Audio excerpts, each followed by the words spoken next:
Hey, ladies and gentlemen, welcome back for another Pro DotaCommentaries done by Luminous. Yes, I am back for another Procast.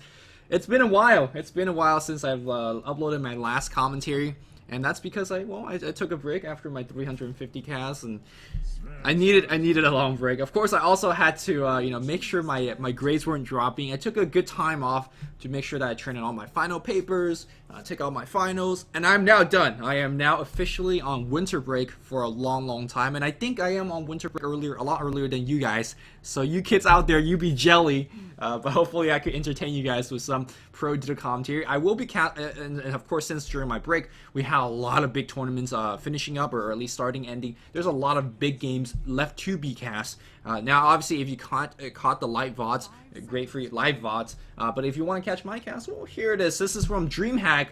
Grand Finals, NoTidehunter versus Evil Geniuses, Best of 3 series. I will be casting the entire 3 series.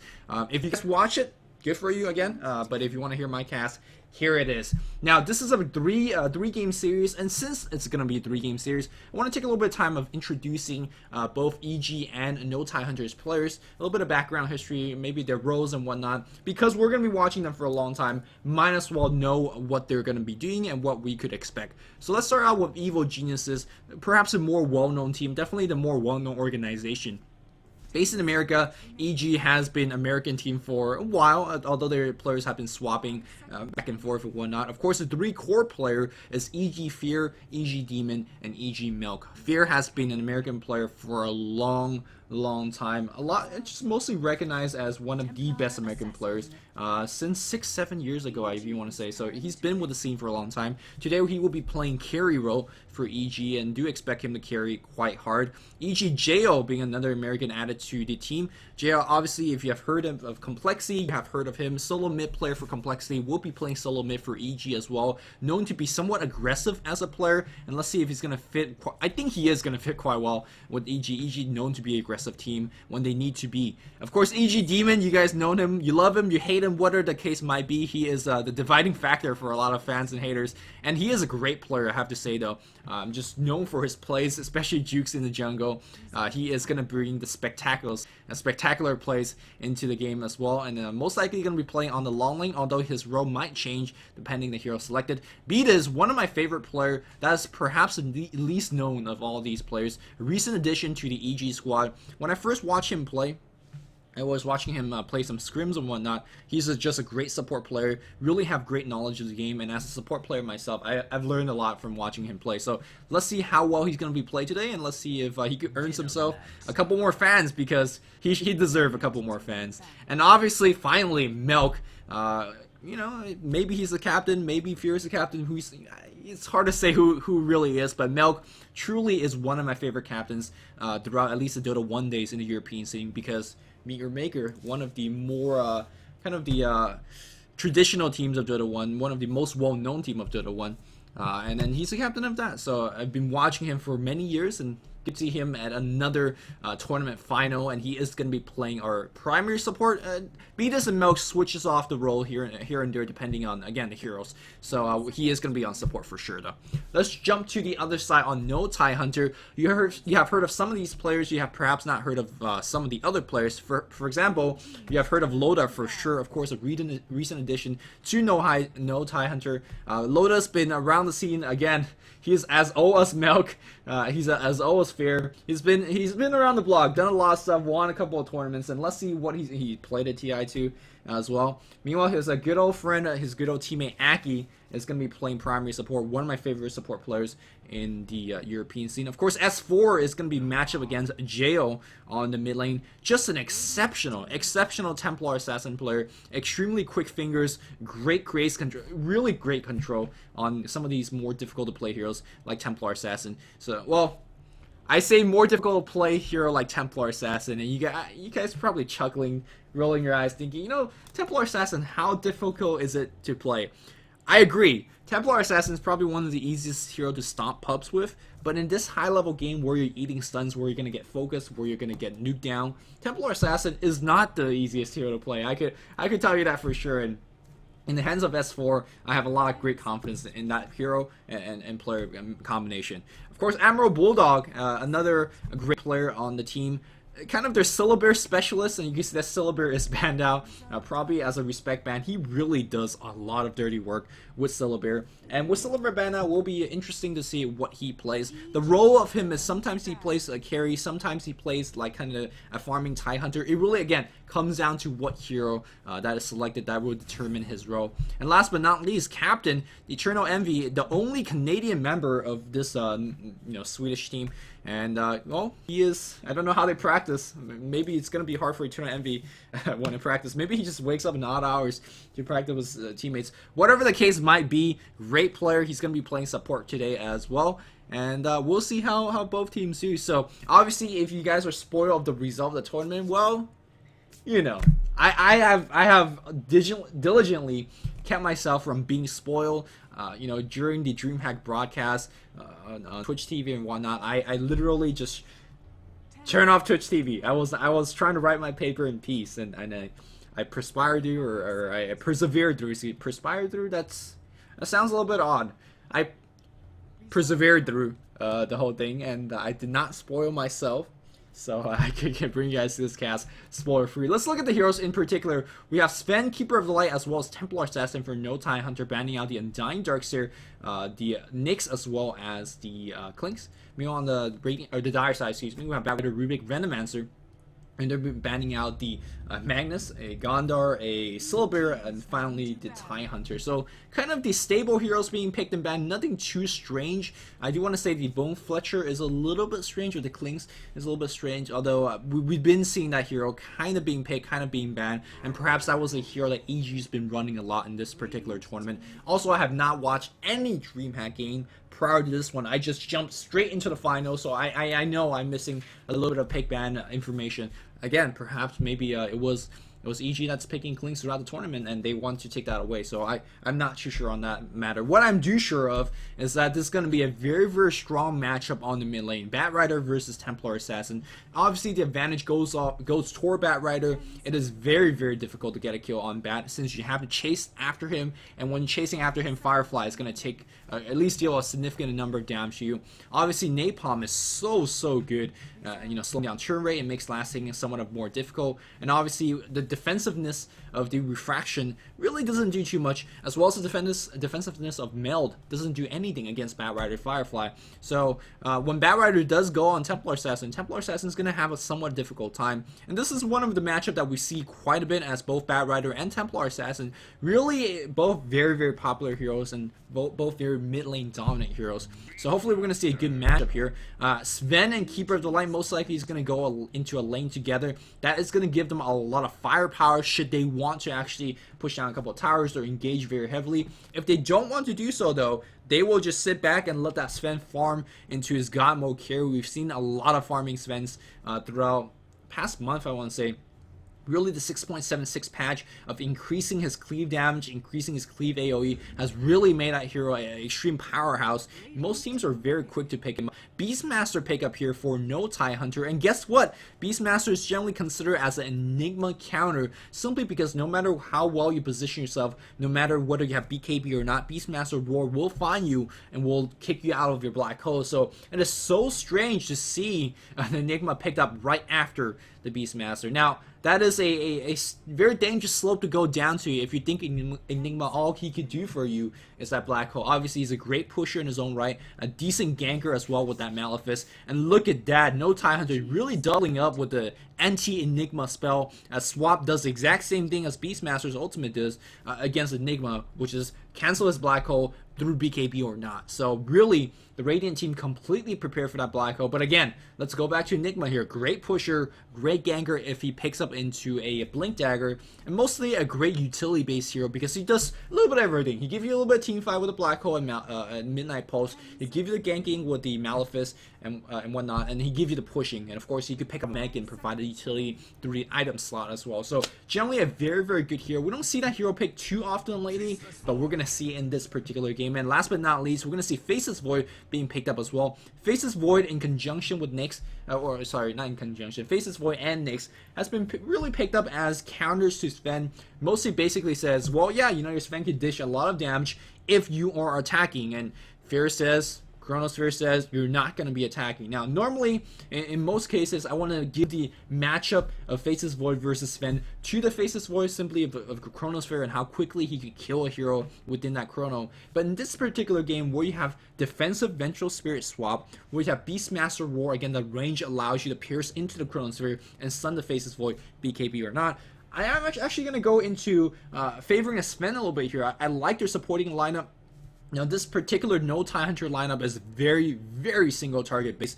It's right click of course, Templar Assassin and Sven are somewhat single target. Yeah, you could say that there is some cleave involved. You could say, there's some side play involved. For the most part, it's very single target. And obviously, with the stun of Beastmaster, with the Vengeful Spirit stun, it's very single target as well. And if the Dire team have a little bit of AoE team fight, they should take the advantage in that particular instance. So it really comes down to positioning, as most pro games do. Let's quickly introduce the players as they're running into the lane. Eternal Envy, as expected, will be playing support Vengeful Spirit. Admiral Bulldog most likely going in the bot lane, judging, well, it's a little bit hard to say.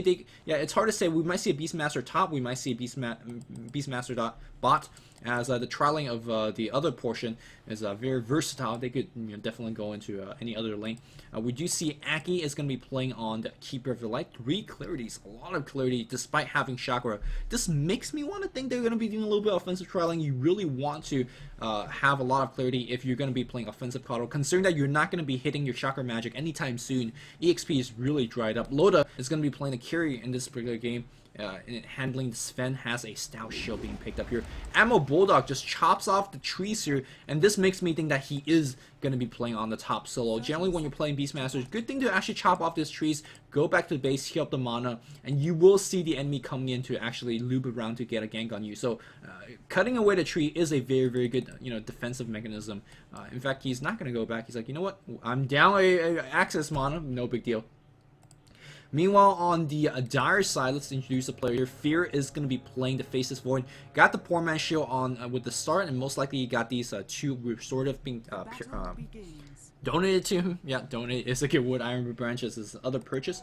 In the mid lane here, we're going to see Jo playing the Rubik, so I expected it's a Bat Rider on the mid lane, but Jo going with a hero that he is very, very familiar with, and he's going to get a little bit help with Milk destroying one of his Eidolons. Milk is going to be going in jungle here for clarity. Really want to make sure that he gets a lot of levels, and it's gonna be a demon on the long lane with the Bat Rider boots first, also donated a pair of tangos.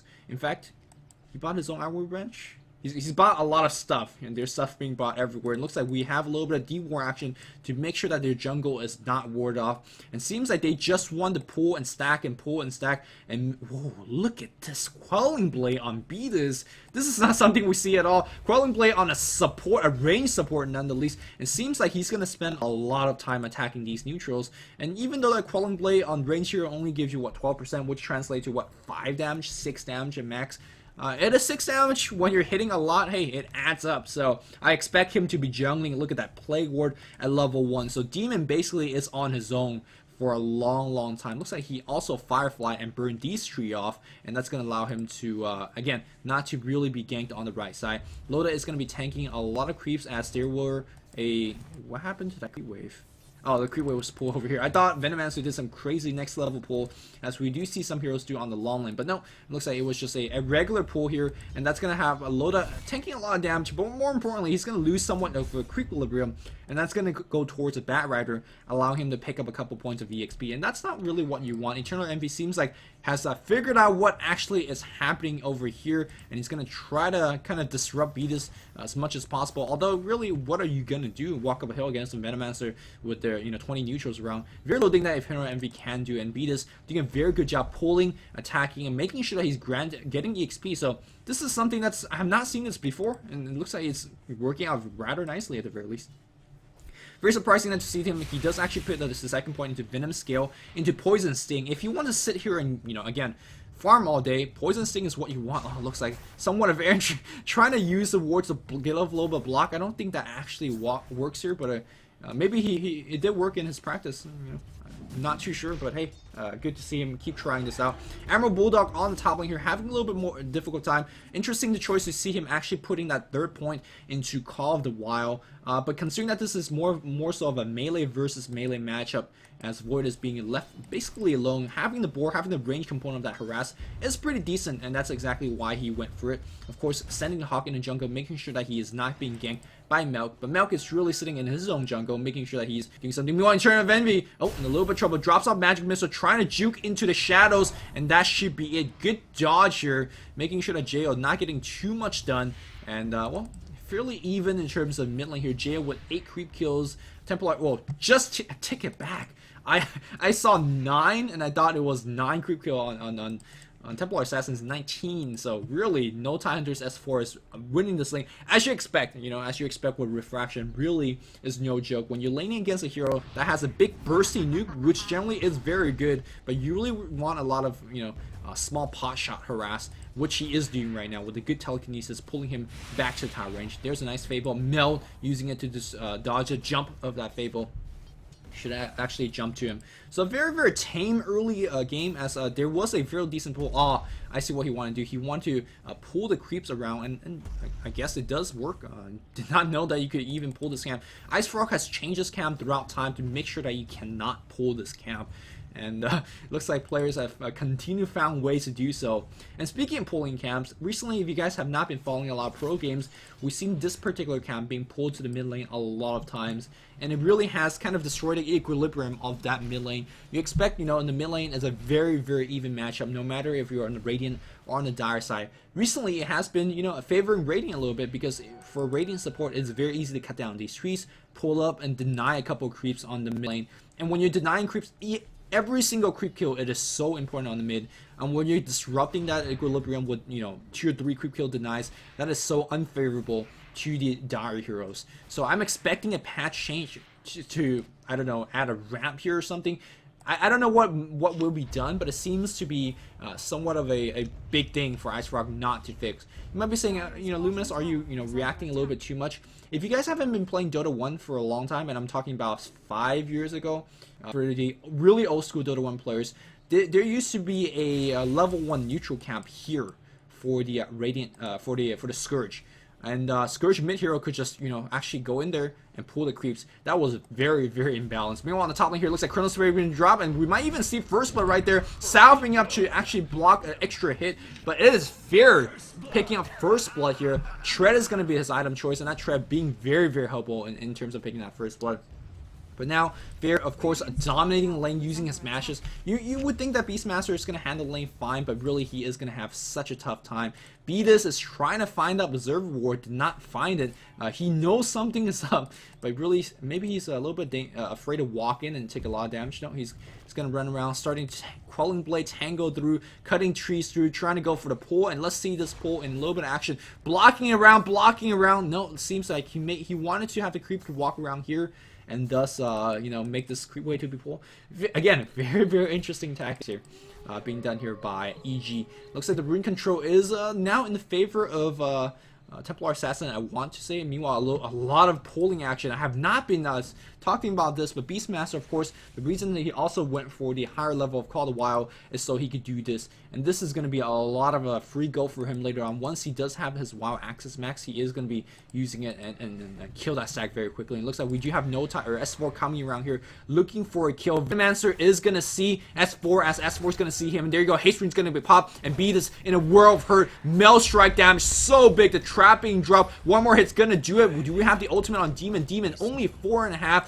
Close to hitting 5, and there is nothing you can do to stop S4. So very, very good cut here by S4. And the time that he went is so important. It is 6:40, and that's when the first wards are dropping. And that means you could come right in, but there's no detection on EG. So EG just a moment of blunder in terms of not replacing a ward, and that was enough for him to get the kill. It looks like I meet a quick D-War here by Beatus. Beatus says, no sight for you up on my high ground, and I do not want to get killed. So very good job at making sure that he is going to at least prevent further kill going his way. But back in the mid lane is really where Jo is having a tough time. Again, you expect Templar Assassins going to have the advantage, but the advantage that she's having is insane. She's more than doubling the CS of Jo. Jo has not really got a kill. I mean, he tried to gank the Vengeful Spirit with the Haste, not really successful in doing so. And of course, with S4 leaving the lane to get a kill, really the Group Bloom has really swung in the way of NoTidehunter, and that's without any kind of pulling action that I was talking about. Meanwhile, it looks like the push has starting to be commenced on the bot lane as NoTidehunter ready to take down this tier 1 tower. Level 6 Sven, soon to be level 7. There's a flame break just to be used to slow down this creep wave. But Aki is charging his Luminate, and bam, that creep wave is going to be going down very quickly. Storm Hammer being used to make sure they push a little bit quicker. Of course, Chakra Magic. With Chakra Magic around, you could push fairly easily. Siege unit is going to be brought down. Tower not in denial range, so I assume with one more concentrated push, they will be able to bring him down. Eternal Envy level 3 and have no boots of speed just yet, although has to go to pick him up. I think it's very important for him to pick up the boots right now, maybe even before trying to do this push. But as I say that, they're going to go right in. Tower not going to get denied here, and Loda using his ultimate to take down the tower, so very well done. A very late tower none the least, but we do see Milk coming out of jungle himself and start to push, and the courier is going to deliver what to fear. Perseverance is going to go straight. Oh, Beastmaster Roar goes right on Milk. They want to bring him down. Does he have the black hole? No, he does not. Great TP in, great rotations here. Gets a kill immediately. Shame that they cannot get any more. NoTide looking very strong in this early game, and it's basically, I mean, it is expected in terms of the laning. That when you have an offensive trialing on the bot, you expect to push down that tower, and when you have a solo mid-Templar assassin against a Rubik, you expect to dominate that lane. So all of these things are happening, and EG knows that as well. And basically what EG is saying is, we know we're gonna somewhat have a difficult laning stage. That's fine. We're gonna just control the mid game, or at least survive to the mid game, and hopefully start to dominate them. Because once the mid game happens, you have such good AOE team fight. Chronosphere is no joke. Black Hole is no joke. Venomancer all in conjunction with any of those two AOE ultimate is decent. You know, and Rubik just adds a lot more. You know, whether he's stealing a Smash Roar, or for example, you know, Illuminate, that would just do a lot of AoE damage as well. So there's a lot of team fight option once it comes to the mid game for EG. So if you're a NoTidehunter fan, you can't really be too happy. I mean, they're up a kill, up a tower. That's really nothing to write home about. And Beastmaster with level 7 has maxed Wild Axes, and this is a big pile of gold that he could earn, or at least he and his teammate, maybe Aki, to earn in terms of EXP. So they're waiting on the high ground right now for a gank, and you can see that there is no wards up on either side of the camp, and that means both mid lane heroes are somewhat susceptible to ganks. As I say that though, of course, S4 does have traps on the high ground, so he will see some people, if they're trying to dive him, he will have the access to slow. Meanwhile, JO's got to be very careful. Generally, once the nighttime happens, you expect your support to ward the at least on the other side of the river, and make sure that you have vision for any kind of TP ganks, for any kind of backstabs and whatnot. And JO does not have that right now, so he's got to play extra safe, because that Beastmaster hiding behind a tier 1 tower could easily have walked in and get a free kill on JO. That right, it looks like telekinesis backward here, and there is a trap, and that's exactly what I mean. A trap has really slowed him down. Demon perhaps in a little bit of trouble. S4 charging in, but the napalm and the trap slow being taken by JO earlier, I believe, was more than enough to at least slow this down. Rubik has now lost his refraction, so sorry, he didn't take the trap, he has took refraction. Meanwhile, on the top lane here, looks like we have a TP. The TP was a split second too late, because the tower has went down. If the tower was just surviving, the TP would have gone here, and perhaps it could have got a kill on Fear. Maybe not, with Beatus and Milk helping out here. So Beastmaster were being dropped twice, only getting a single kill out of that, and tier 1 tower has been destroyed on the top lane, and Fear is just really filthy rich right now. Look at the net worth. Templar Assassin is CSing very well, but up at 1,000 gold, a pure 1,000 gold ahead. In this stage of the game, that is insane. Fear is farming his pants off, and he is going to have his Battle Fury in just about 800 gold, and that's when you gotta be somewhat afraid, because that is gonna be, what, a 13-minute Battle Fury? That is very, very respectable, especially when you have Poor Man's Shield and Treads and Crawling Blade already picked up. So NoTidehunter cannot sit really too happy with the slight advantage they have quick gold check here. They do have, yeah, well, no, they don't even have that slight advantage. With one tower up, one tower even, excuse me. Now the tower is up, and this advantage, the gold advantage, is down to 0 almost. And the reason that EG is leading in terms of gold is because Milk has been really sitting in the jungle and making sure that he is very far ahead in terms of EXP, and more importantly, very far ahead in terms of gold. He already had the buckler pickup, and he is going to be working towards the mech. So NoTidehunter deceptively has a small lead, really small lead. It looks like they're going to really try to break down this ancient camp and use this gold and EXP advantage to go perhaps for a tier 2 mid push. It looks like a little bit engagement on the middle here. S4 in a little bit of trouble, and look at those Eidolon doing damaging so much. S4 coming around, blink dagger back out here for S4. S4 already with that very early blink and phase boot being finished, and that early blink would normally will allow her to set up a couple ganks, but right now, do you want to gank the Dire squad with Black Hole up, with Chronosphere up, and of course with this damage over time Venomancer? It is so hard to get any kill, any easy pick off, unless your name is Beatus. If your name is Beatus, then you get easily picked off if you're alone. But I imagine Beatus is gonna hang around with his teammates, and you can see that even with the blink dagger being picked up, Face's voice says, well, we got all of our ultimates up. There's very little you could do, and we're gonna go straight in. Perhaps they have discovered that they were very low HP in terms of doing this high level camp. Whatever the case might be, they found the opening for EG, and EG gets a 13-minute Roshan, and the gold chart is now swinging back and forth. And the thing is, once the Battle Fury is finished on Fear, expect this gold chart to really go in the way of EG.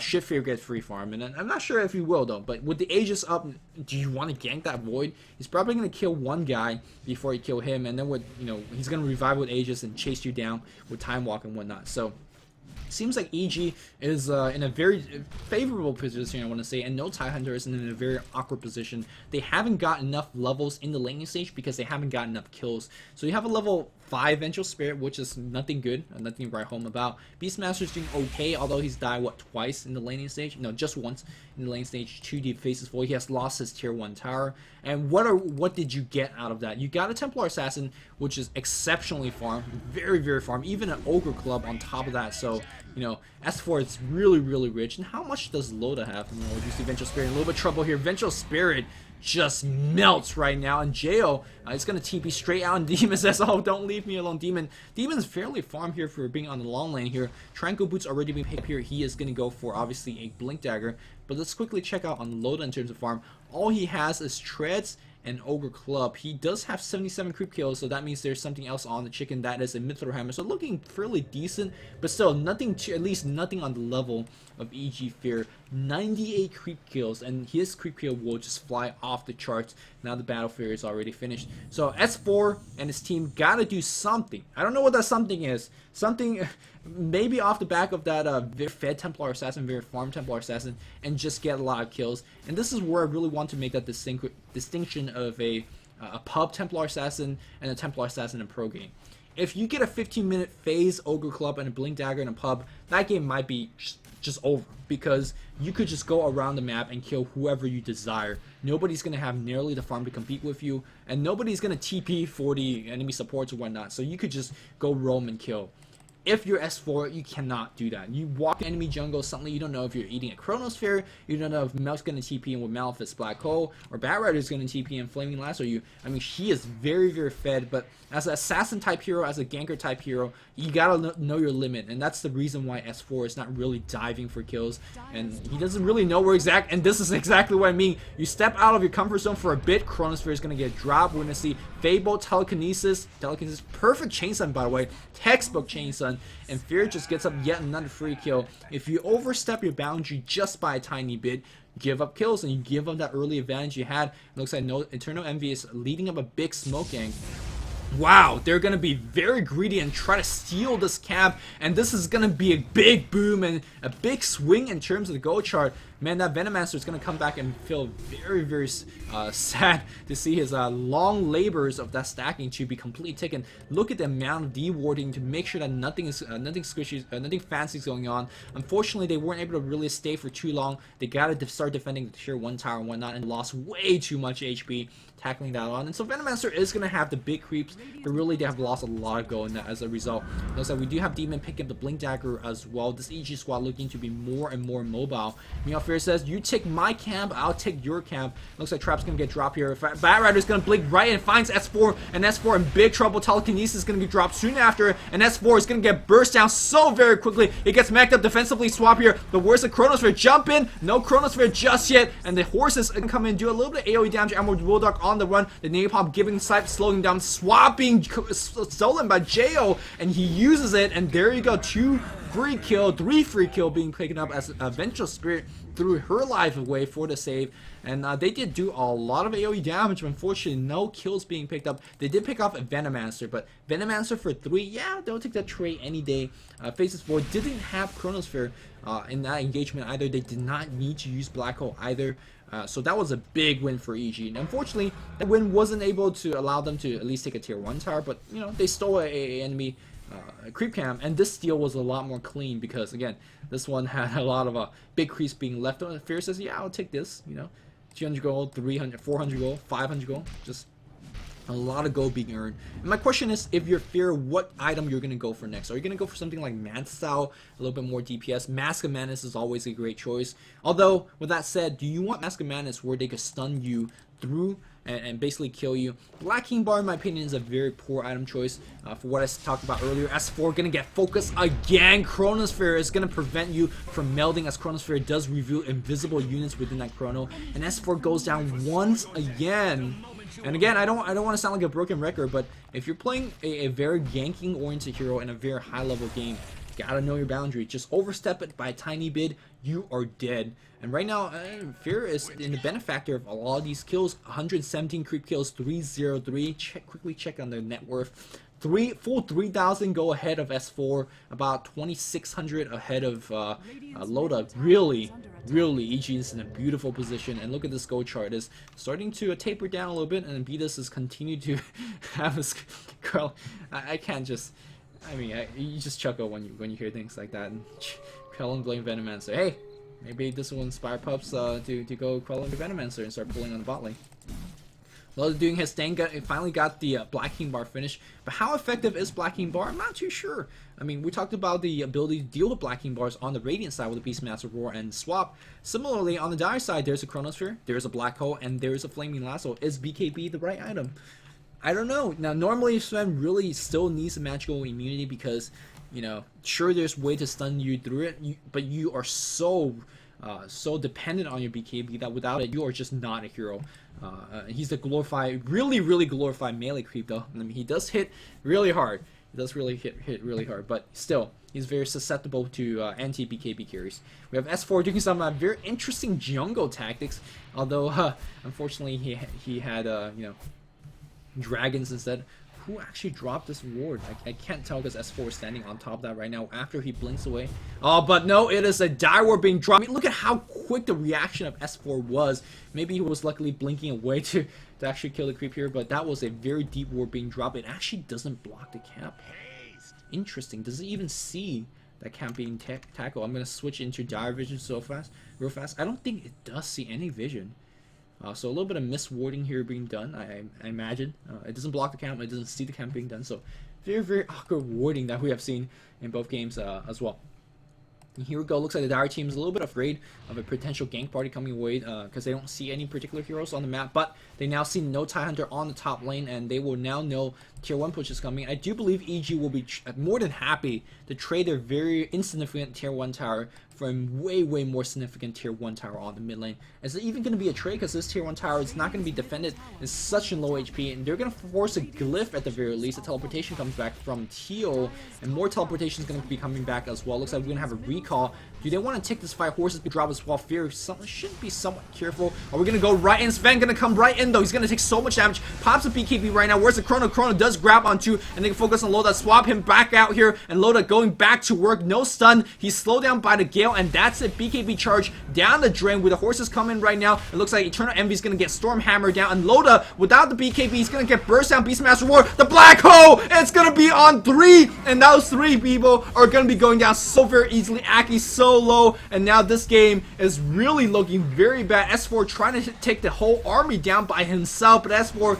he is no superhuman. Got very close to actually bringing down Demon, but that was a 5-for-1 exchange. I think Loda came right in by himself, a little bit of miscommunication, forced to pop his BKB early when his teammates were nowhere near. Sure, he got Chrono, but got swapped out Chrono, but by that time, he already got Gale by Beavis, and that Gale providing 50% slow at level 1 is absolutely no joke, especially when you're a melee hero. And once that BKB, the very precious 10-second BKB duration went down, suddenly the EG squad says, yeah, we'll turn around and fight. You're a melee hero, we got stuns, we got slows, we lock you down, we kill you. And that really was a big slippery slope that EG rolled upon, and they got 5 free kills. And look at the score right now, it's 4-12 in the favor of Dire. The goal difference is absolutely insane, 5,000 goal lead now for the hardest carry on the Dire team. And let me tell you, this Void definitely could carry it up. Look at this. I was expecting Manta, I was expecting Black King Bar, some of the more standard item builds, you know, after Battle Fury. But he says, I have such a big lead, I have such a level advantage, I'm going to go straight into strength treads. Well, he's going to turn his treads mostly on strength for the HP. But go into Butterfly. Butterfly gives you 30% evasion just with that. And of course, you got to keep in mind that backtrack, which is quote-unquote a pseudo evasion. And it does stack perfectly with Butterfly. We're looking at a lot of physical survivability, which if we quickly look at on the Radiant side, that's a physical DPS dealer, and that's a physical DPS dealer, and the support of Vengeful Spirit through Tear, and of course through How, or through the Aura, that is physical damage output as well. So really a great item being picked up here by Faceless Void. Generally we don't see Butterfly until the ultra late game, because you really can't take advantage of the evasion if you have a very low HP. But it looks like somebody's got dragged out. That is Admiral Bulldog, the blink in right now. Fair jumps in, defensive swap, Chronosphere is gonna get dropped, and that's 1 kill. Second kill being picked up immediately, and he wants Loda as well. Loda being focused out, nobody's helping out Fair though. Ultimate being dropped, Fair in a little bit of trouble. He's gonna jump back out, he's gonna try to fight his way out. He finally dies. Milk does not have the black hole here. His teammate, a little bit of miscommunication. Ward gets dropped here. They see Jo. Jo thinks he's safe. Jo does have the ghost scepter, pops it up right now, sees Loda. He wants to actually kill Loda. Stormhammer not gonna drop, just a little bit too late because he stole War Cry. Oh no, that's not the spell he wanted. So a big turnaround here, and S4 comes in for the kill as well.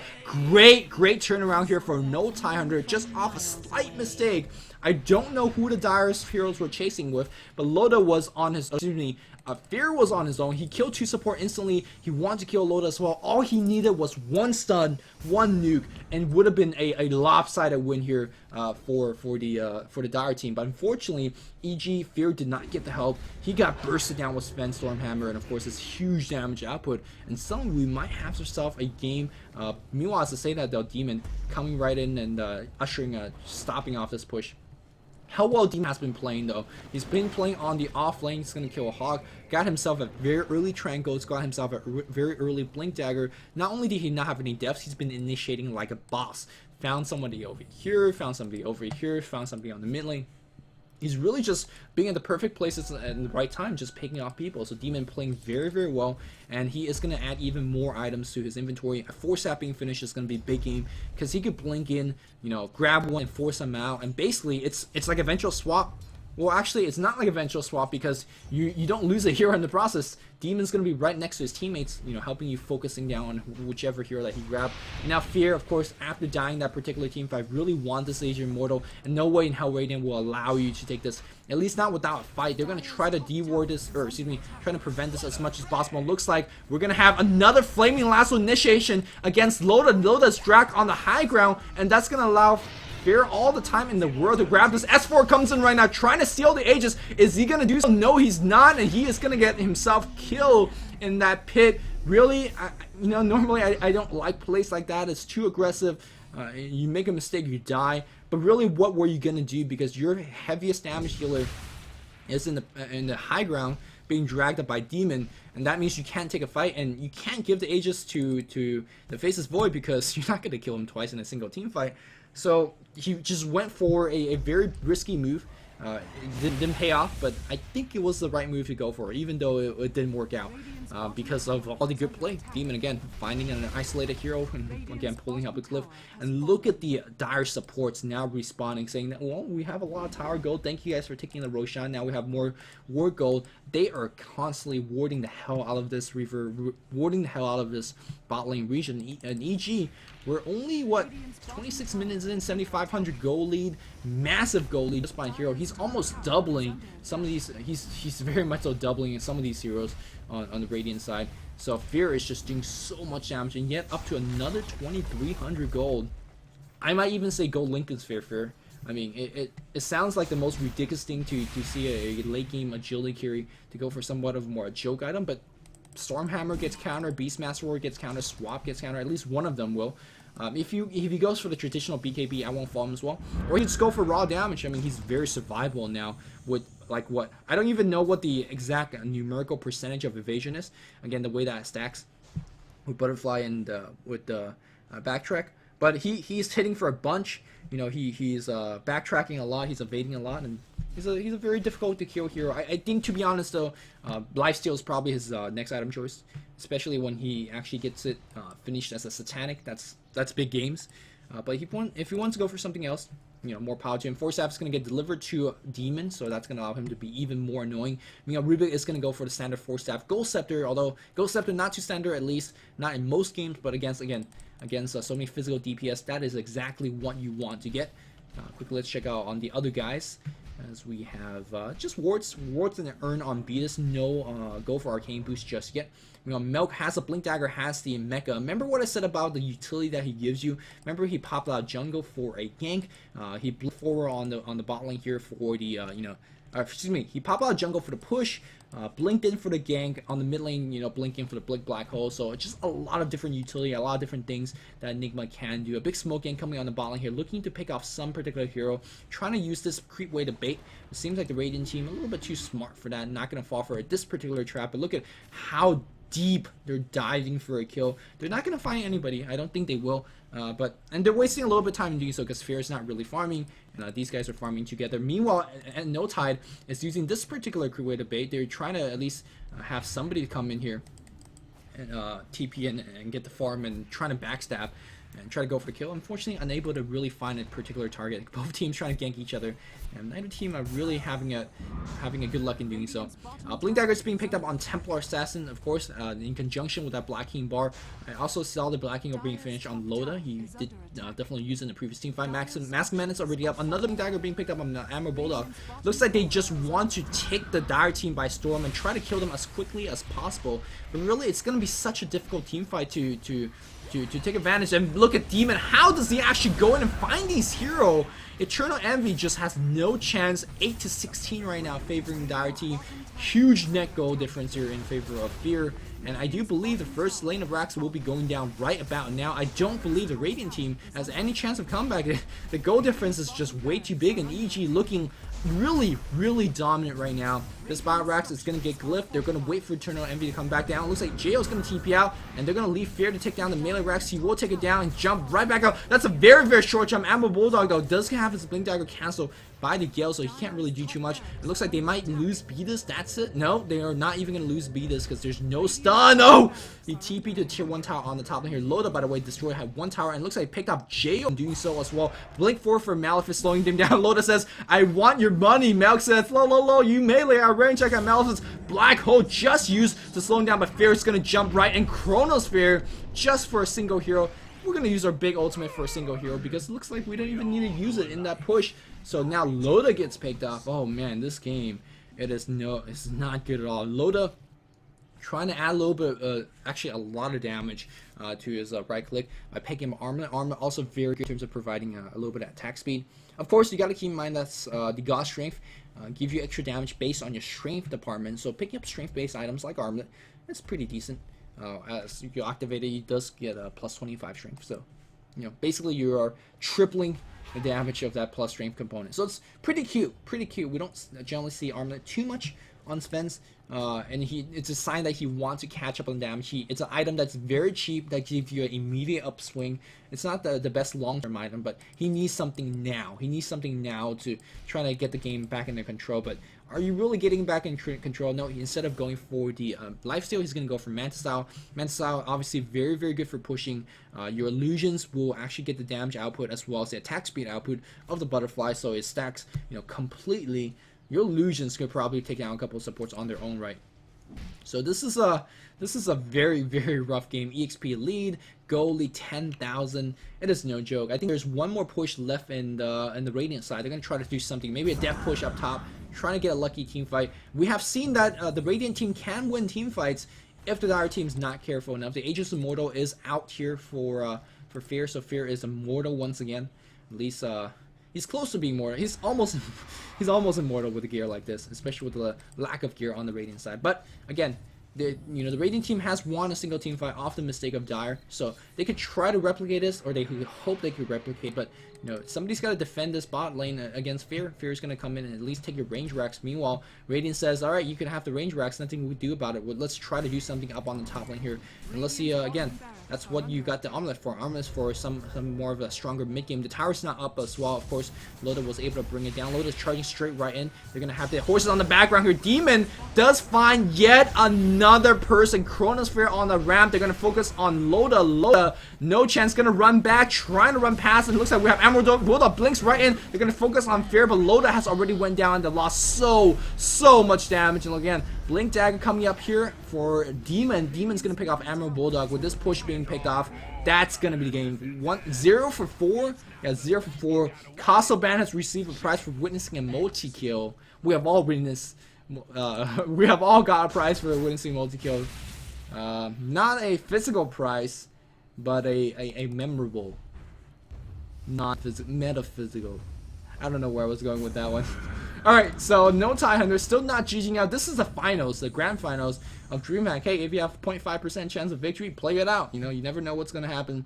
But I don't really believe that EG's gonna throw away the lead that they have. 2,700 gold up on Faceless Void's gonna get it home, gonna get a town portal. Now obviously the lifesteal item that most Faceless Void get is a Mask of Madness, but as you go towards deeper and deeper in terms of late game, you don't really need attack speed as much as you're getting other attack speed items. You're getting more levels, and you don't really want the drawback of the Faceless Void, with the Mask of Madness. So you're going for the Helmet Dominator that gives you a little bit better late game reach when you can upgrade it into Satanic.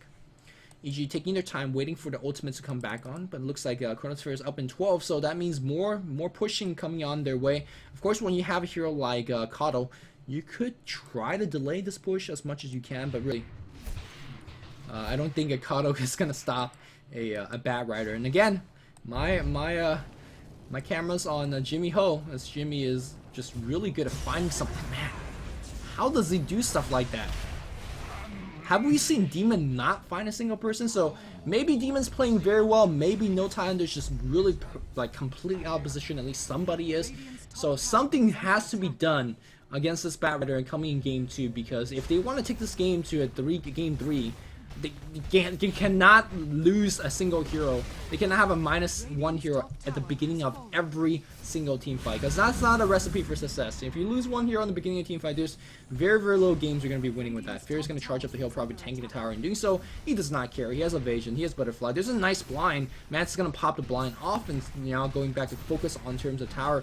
And here we go, S4. It's going to get telekinesis up, and it looks like the Firefly's going to be on top. Forces him to pop the BKB. Fear now working out. The swap going back in for Milk. Milk though.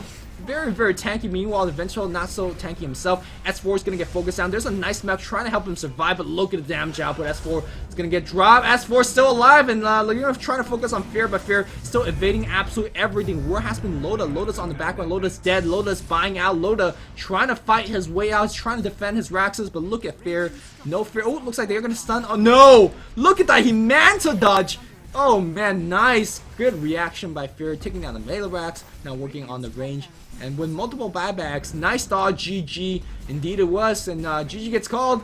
Oh, they're gonna kill Venomancer. No, just kidding. Venomancer has a Ghost Scepter. Axes, not gonna find Beatus. Beatus, nice juke in this game. Nice kill here by Aggie, picking him up here. I won't call it a perfect victory, but it's looking as close to this as you could expect in a pro game. 10 to 29, goal difference, insane. EXP difference, insane. Quickly check out in terms of net worth, in terms of the last hit. Loda just got someone out carried by Fear, and Fear just had a beautiful start. Got first blood, remember, on the Beastmaster. Got a tier 1 tower kill. It was a slight early game advantage on the Radiant team, but they just did not really use their advantage to do too much. Remember the early Blink Dagger on S4? Got ganked, can't do too much. And the Blink Dagger of the Bat Rider was far more effective in terms of initiating perfectly in the beginning of every team fight. And Fear is having a grand old right click party. I'm very curious to see what his goal per minute in this particular game. When you have a score like 12, 1, and 11, and when you have 273 quick kills in 36 minutes, you better have a freaking high GPM. So Fear carries his team to victory in game number 1 of the Dreamhack Grand Finals. All his team needs is one more, and they're taking the entire title. Meanwhile, NoTidehunter gotta make a big comeback. They gotta win at least game 2, and of course they need to win game 3 as well to take Dreamhack. And what the hell are they gonna do against Jimmy Ho? Jimmy Ho's got your number, and Fear destroys his throne single-handedly. And let's see the final scoreboard. Hope you guys enjoyed this particular cast. If you guys are looking for more Dreamhack games, I know B-Balling from YouTube channel / B-Balling773 is casting EG versus Navi, I want to say. So I imagine that would be a very good series that he is casting. If you have nothing to do after this game, I recommend to go to his YouTube channel and check him out. But here's the final score of this this game, and it's looking very ugly. Go check 755, looking pretty good for Fear. We're going to be back for game number 2. Hope you guys enjoyed this cast. It's been a little bit rusty, at least for me, because I've been having casted for a long time. My throat is a little bit sore as well. But yes, hope you guys enjoyed this cast. Recommend me any other Dreamhack games. I will be casting game 2 and game 3 of this series. But you have any other great Dreamhack games that you want me to cast, put it in the comment section below. Hope you guys enjoyed this game, and until next time, this is Luminous. I'm signing off. GG, guys.